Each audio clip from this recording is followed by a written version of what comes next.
உடுமலை சங்கர் கொலையில் தொடர்புள்ளதாக கூறப்படும் பிரசன்னா என்பவர் நிலக்கோட்டை நீதிமன்றத்தில் சரணடைந்தார். போலீசார் அவரை உடுமலை குற்றவியல் நீதிமன்ற நீதிபதி முன்பு ஆஜர்படுத்தினர்.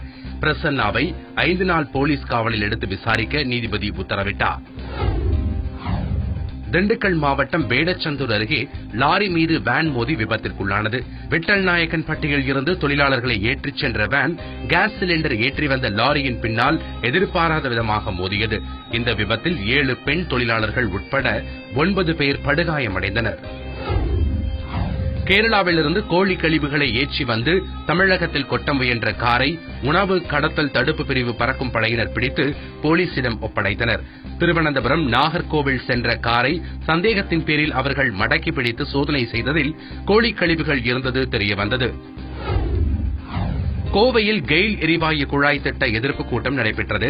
இதில் 200க்கும் மேற்பட்ட விவசாயிகள் கலந்து கொண்டனர். கெயில் திட்டம் செயல்படுத்தப்படும் பாதையில் உள்ள 1 லட்சம் மரங்கள் வெட்டப்படும் என்றும் ஆயிரக்கணக்கான கிணறுகள் மூடப்படும் என்று விவசாயிகள் அச்சம் தெரிவித்தனர். பலர் வீடுகளை இழக்க நேரிடும் என்பதால் கெயில் நிறுவன திட்டத்தை தொடர்ந்து எதிர்க்கப் போவதாகவும் கூட்டத்தில் விவசாயிகள் தெரிவித்தனர். காஞ்சிபுரம் மாவட்டம் திருப்போரூர் கண்ணகப்பட்டு பகுதியில் உள்ள ஏரியில் உபரி மணலை அள்ள அனுமதி வழங்கப்பட்டது.